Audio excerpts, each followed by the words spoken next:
If I don't govern my thoughts will govern me. Let that truth settle in your spirit, because it is not just a saying, it is a law that shapes every outcome of your life. Each morning, before the weight of the day presses in, before voices of others demand your attention, before fear and regret creep in, you stand at the threshold of the greatest battle you will ever face, the battle of the mind. For as a person thinks within themselves, so they are. Your thoughts are not harmless visitors. They are architects. They are builders. They lay the foundation of your future, brick by brick, moment by moment, decision by decision. And if you leave them ungoverned, they will lead you into places you never intended to go. How many lives have been shipwrecked not because of storms outside, but because of storms inside? How many relationships are fractured not because love was absent, but because minds were left unguarded, poisoned with suspicion, bitterness, pride, or neglect? The heart often breaks after the mind has already surrendered. The downfall of kings, the ruin of homes, the collapse of dreams, it all begins first in the quiet chambers of thought. This is why the ancients urged us, guard your heart, for out of it flow the issues of life. And the gateway to the heart is the mind. What you entertain there will either liberate you or enslave you. Do you understand the weight of that? Your thoughts can be your greatest ally or your most cunning enemy. If left unchecked, they will chain you with lies, whisper failure into your identity, and make you bow to fears that were never meant to define you. But here is the revelation. You were not created to be a prisoner of your thoughts. You were created to rule over them. Just as a master commands his servants, just as a captain directs his ship, you were given authority to command your mind. That is why each morning is a holy moment, an opportunity to reclaim dominion. When you awaken, before you touch your phone, before you open the door to the world, you must stand before the council of your own mind and speak with authority. You must remind it who is in control. Tell your thoughts. You will not wander aimlessly today. You will not rehearse old wounds, replay fears, or magnify what is broken. You will serve me. You will strengthen me. You will align with truth. That discipline, yes, that sacred act of mental governance shapes the entire course of your day. It is not optional. It is survival. Consider the soldier who wakes at dawn. He does not wait for battle to prepare. He trains daily, sharpens his weapons, disciplines his body, so that when the enemy comes, he does not falter. Should we not do the same with the battlefield of our mind? For make no mistake, the adversary of your soul does not wait until midday to strike. He plants seeds at dawn, whispers of doubt, memories of failure, echoes of betrayal. If you do not rise and confront those whispers with truth, they will root themselves deep and bear bitter fruit by nightfall. That when you choose to govern your thoughts, when you rise like a watchman on the walls of your own soul, everything shifts. Clarity replaces confusion, peace silences fear, discipline crushes distraction. Suddenly you are no longer reacting to life, you are directing it. Relationships flourish, not because others changed, but because your perception did. The storms may rage, but your ship remains steady, because the captain is awake and alert. This is the Stoic secret, the spiritual key, the eternal principle. Freedom is not found in changing circumstances, but in mastering perception. To govern your thoughts is to govern your life. And if you will not, then your thoughts, unrestrained, untamed, and unholy, will gladly govern you. So let me ask you, what will rule over you today? Fear or faith? Resentment or gratitude? Despair or discipline? You cannot serve two masters. Choose wisely. Choose boldly. Choose daily. For every morning you awaken, heaven hands you the keys again. The keys to peace. The keys to clarity. The keys to destiny. They are placed in the palm of your hand through the discipline of your mind. And if you rise with authority and declare, my thoughts will serve me, not enslave me, then nothing in this world, not betrayal, not loss, not hardship, can take from you the strength of a governed mind. The battle is not out there. It has always been in here. Win it, and you win everything.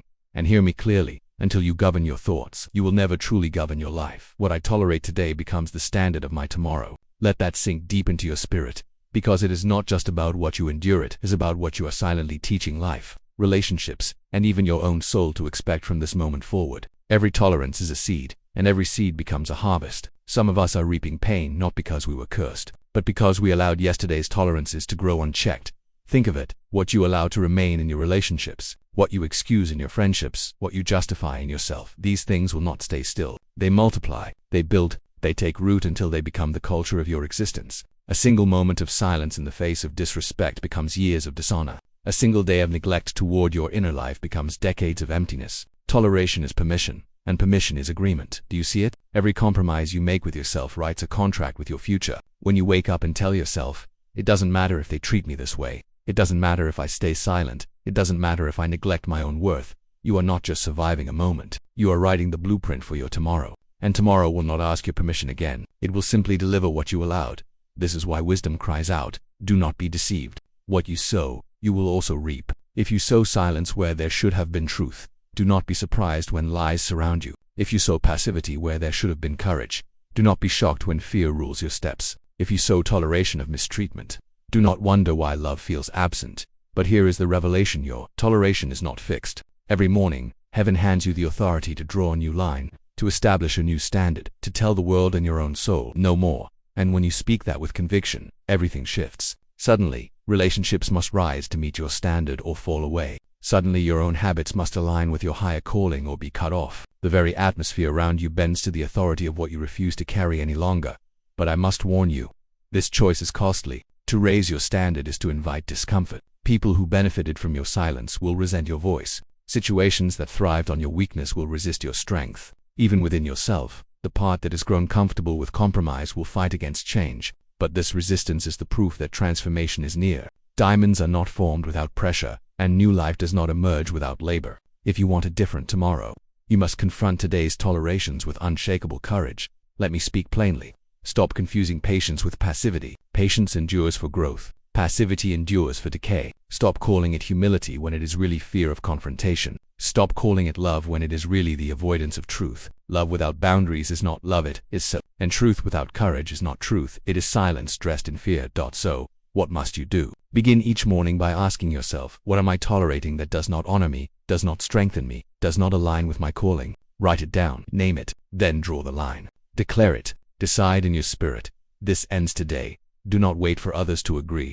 Do not wait for circumstances to shift. The moment you change what you tolerate, the ground beneath your feet begins to change, and when you rise in that authority, others will take notice. They may resist at first, but eventually they will see they can no longer treat you as they once did. They can no longer take what you once gave freely. Even your own mind will bow to the new order you have established, for the standard you set today becomes the boundary that guards your tomorrow. Hear me clearly. Toleration is not neutrality, it is agreement, and every agreement becomes your reality. If you want a future filled with honor, peace, and truth, then you must begin by refusing to accept dishonor, chaos, and deception today, because tomorrow is always watching, and it will not give you what you wish for. It will only return what you allowed. So rise now with courage in your heart and fire in your spirit. Speak to your life. Speak to your relationships. Speak even to your own soul. I will no longer tolerate what diminishes me. I will no longer accept what dishonors me. My standard is rising, and my tomorrow will rise with it.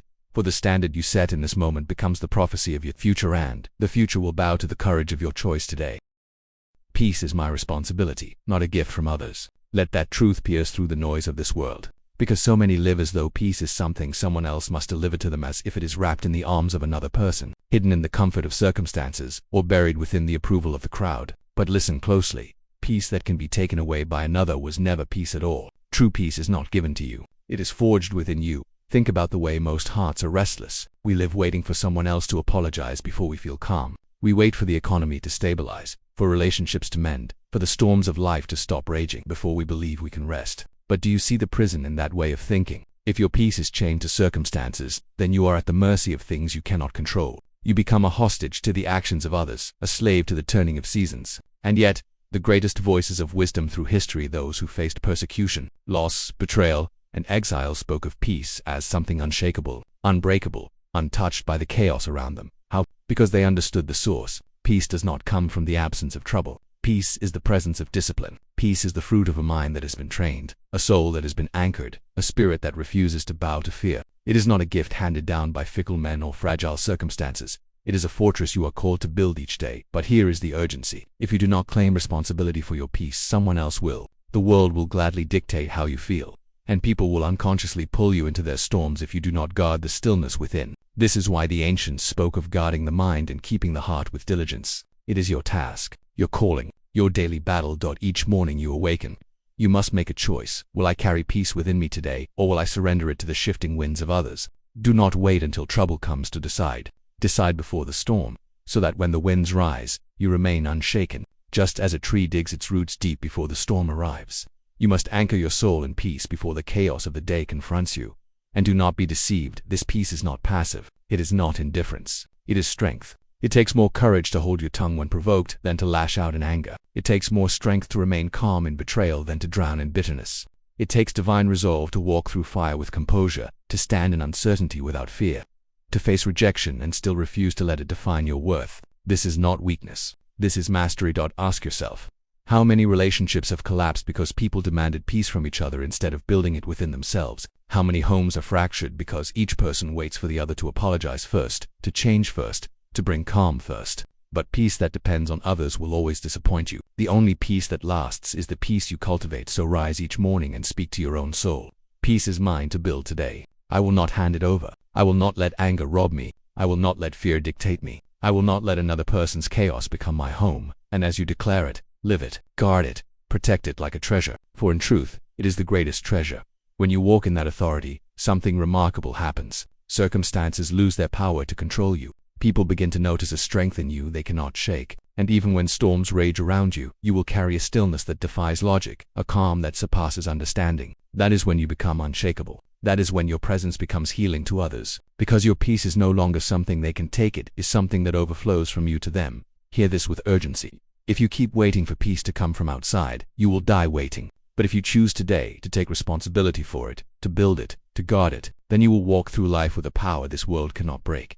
And so I declare to you now, peace is not their responsibility, it is yours. And the moment you decide to own it, nothing and no one will ever have the power to steal it again. Comparison is the silent thief of joy. Yet so many open the door and invite it in. Day after day, people measure their worth against the shadows of others, looking at what someone else has, what someone else looks like, how someone else lives, and in the process, they rob themselves of the sacred gift of their own journey. Hear me clearly. Comparison is not just a distraction, it is a deception. It whispers that what you have is not enough, that who you are is not enough, that where you stand is somehow lacking, and if you are not vigilant, it will turn your heart into a battlefield where you are constantly at war with yourself. Don't think about it.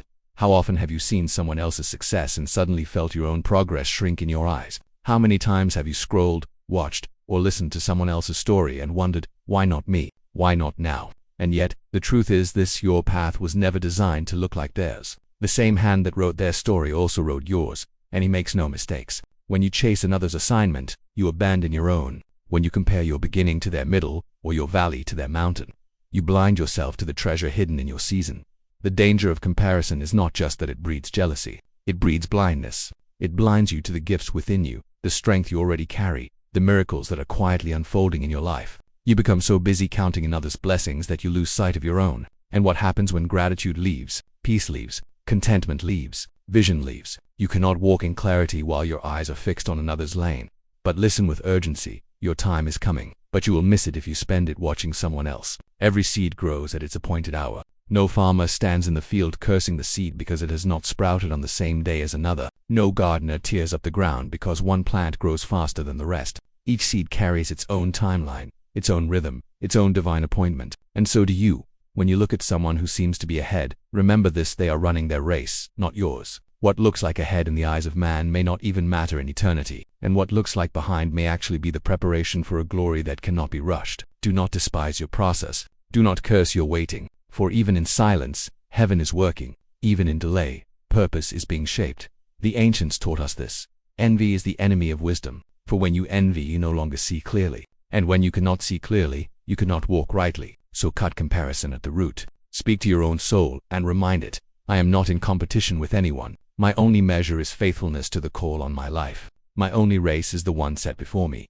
Let me take you deeper. Comparison does not just rob joy, it steals identity. When you constantly measure yourself against others, you begin to imitate rather than embody. You start copying the patterns of people rather than walking in the originality placed in you. But there is no power in imitation. The world does not need another version of them. It needs the unshaken, unmasked version of you. And here is the revelation. When you stop comparing, you start becoming. You begin to walk in freedom. You begin to hear clearer, see clearer, live fuller. You begin to honor your own story, not as a mistake, but as a masterpiece in progress. And in that freedom, you find strength. You find peace. You find the confidence that no matter how long it takes, no matter what the road looks like, you are exactly where you are meant to be. So I urge you, shut the door to comparison. Guard your mind against it like a thief in the night. And the next time it comes knocking, whisper to yourself, their success does not diminish mine. Their light does not dim mine. Their path does not cancel mine. I will walk my race with eyes fixed forward, not sideways. Because the truth is this: comparison is the enemy of contentment, but contentment is the secret to strength. And when you embrace your own journey, you will rise not in their shadow, but in your own light, unshaken, unafraid, unstoppable.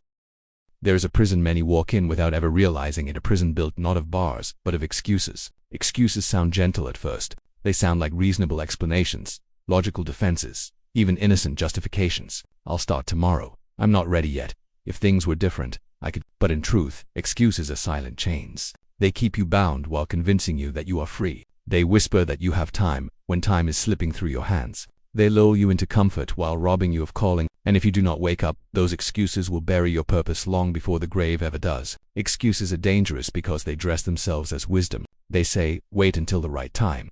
But the right time never comes. They say, you don't have what it takes. But strength was never meant to come before the step. It comes in the stepping. They say, others are more qualified, more prepared, more deserving. But that is the voice of comparison wearing the mask of logic, and if you listen long enough, you will forfeit the very thing you were created to do. Think about the moments in your life where excuses have delayed you. Opportunities stood at your door, but you said, not yet. A vision stirred in your heart, but you said, when I'm ready. A relationship could have been restored, but you said, I'll deal with it later.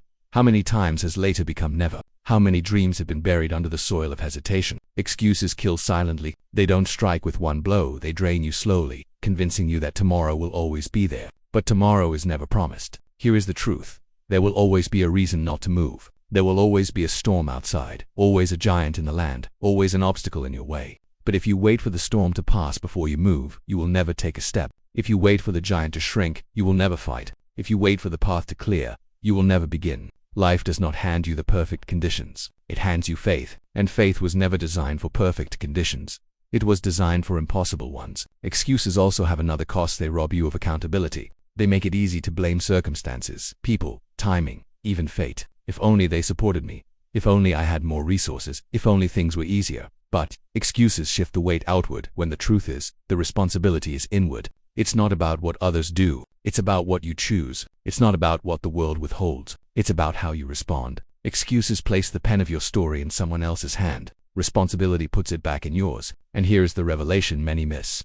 Excuses not only delay destiny, they dishonor the one who gave it. Every gift placed in you was not meant to be hidden behind fear, laziness, or doubt. To bury your gift beneath excuses is to say that the one who gave it made a mistake, but he makes no mistakes. Your assignment is not waiting for someday. It is waiting for your obedience today. You may say, but I've wasted too much time already. No, if you are still breathing, there is still time. What matters is not how long you've delayed, but how urgently you act now. Excuses cannot undo themselves. Only decision can, and that decision must be made with resolve. You cannot reason excuses away. You must silence them with action. One step, one choice, one move forward is enough to break their hold. So I speak to you with urgency. Lay down the excuses. Stop waiting for perfect clarity. Stop waiting for perfect conditions. Stop waiting for others to applaud before you begin. The only permission you need has already been given. The only strength you need will come as you step. The only confirmation you need is the stirring in your own soul that refuses to be silenced. Do not allow excuses to be the tombstone of your calling. Do not allow hesitation to bury what heaven has entrusted to you. You have waited long enough, questioned long enough, delayed long enough. The moment is now. The time is now. The decision is now. And here is the final word that must grip your heart. Excuses may feel like protection, but they are chains. Break them, and you will find that the freedom you longed for was never waiting outside. It was always waiting within.